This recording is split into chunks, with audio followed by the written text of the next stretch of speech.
Pinocchio का नाम सुनते ही क्या याद आता है? एक लकड़ी की कठपुतली जिसकी नाक झूठ बोलने पर लंबी हो जाती है ना? पर क्या ये कहानी सिर्फ इतनी ही है? आज हम इस जानी पहचानी कहानी की परतों को खोलेंगे और देखेंगे कि इसमें ऐसे कौन से शैक्षिक रहस्य छिपे हैं जिन पर शायद कभी किसी का ध्यान ही नहीं गया। तो हमारा सफर कैसा रहेगा? हम एक रहस्यमयी कठपुतली से शुरुआत करेंगे, कहानी के विकास को देखेंगे, कुछ नए शब्द सीखेंगे, थोड़ी भाषा की एक्सरसाइज करेंगे और आखिर में उस सबक को समझेंगे जो झूठ के पीछे छिपा है। चलिए शुरू करते हैं। हर बड़ी कहानी की तरह इसकी भी एक शुरुआत है और पिनोकियो की कहानी की शुरुआत होती है लकड़ी के एक बहुत ही अजीब, एक जादुई टुकड़े से, जो आम तो बिल्कुल नहीं था। कहानी शुरू होती है एक बूढ़े बड़ई के साथ। उसे लकड़ी का एक टुकड़ा मिलता है और ये कोई ऐसा वैसा टुकड़ा नहीं है, ये बात कर सकता है, हंस सकता है। सोचिए जरा, यहीं से सारा जादू असल में शुरू होता है। और जब बढ़ई उस पर काम करना शुरू करता है तो लकड़ी बोल पड़ती है, रुको, तुम मुझे गुदगुदी कर रहे हो। कमाल है ना? एक लकड़ी का टुकड़ा जिसे गुदगुदी हो रही है। बस यहीं से कहानी एक अनोखा मोड़ ले लेती है। तो ठीक है, हमारे पास एक बोलने वाला लकड़ी का टुकड़ा है। अब आगे क्या? आइए देखते हैं कि ये जादुई लकड़ी कैसे उस नटखट पिनोकियो का रूप लेती है जिसे हम सब जानते और पहचानते हैं।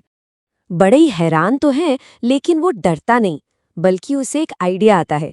वो फैसला करता है कि इस लकड़ी से कठपुतली बनाएगा और वो उसे एक नाम भी देता है, पिनोकियो। और जैसे ही पिनोकियो बनकर तैयार होता है, उसकी शरारतें शुरू। वो बेचारे बड़ई का विग छीन लेता है, उसे जीभ निकालकर चढ़ाता है और यहीं पर उसकी नाक पहली बार थोड़ी लंबी हो जाती है। और यहीं से कहानी का सबसे जरूरी नियम सामने आता है।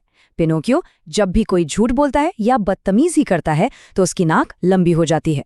ये एक बहुत ही सीधा और साफ सबक है, ईमानदारी का सबक। लेकिन जैसा मैंने शुरू में कहा था, ये कहानी सिर्फ अच्छे बुरे की सीख के बारे में नहीं है, ये भाषा के बारे में भी है। तो चलिए अब कहानी में इस्तेमाल हुए कुछ खास अंग्रेजी शब्दों को देखते हैं और उनके मतलब समझते हैं। कहानी की पहली ही लाइन में एक दिलचस्प शब्द आता है, a very queer piece of wood. यहाँ क्वेयर शब्द का इस्तेमाल हुआ है। तो क्वेयर का मतलब क्या है?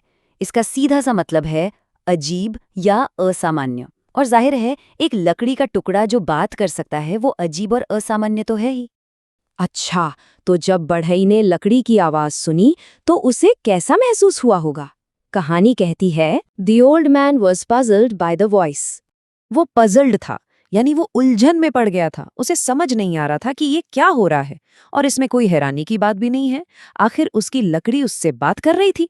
चलिए अब पिनोकियो के शरीर पर आते हैं। जब उसके हाथ पैर बनाए गए तो वो कैसे थे? टेक्स्ट में लिखा है, दे वर टू स्टिफ टू यूज। तो उसके पैर स्टिफ थे। स्टिफ का मतलब होता है सख्त या अकड़ा हुआ, मतलब जिसे आसानी से मोड़ा ना जा सके।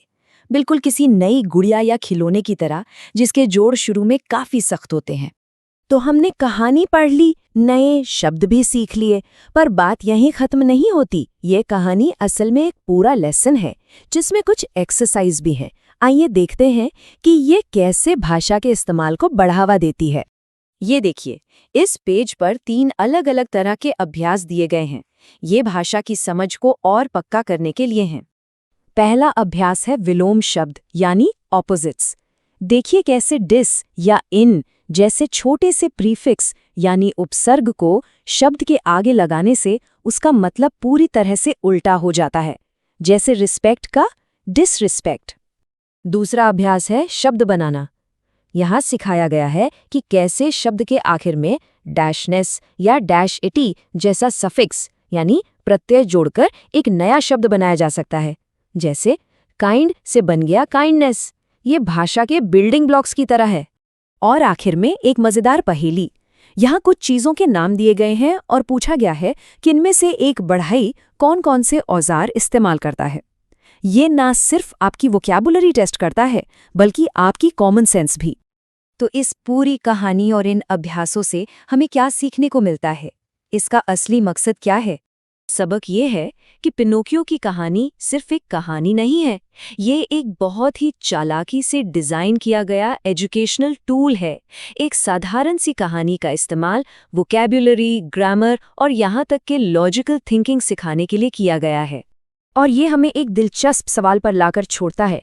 ऐसी और कितनी कहानियां होंगी जिन्हें हम बचपन से सुनते आ रहे हैं और सोचते हैं कि हम उन्हें जानते हैं, पर असल में उनके अंदर भी ऐसे ही गहरे सबक छुपे हुए हैं? जरा सोचिएगा।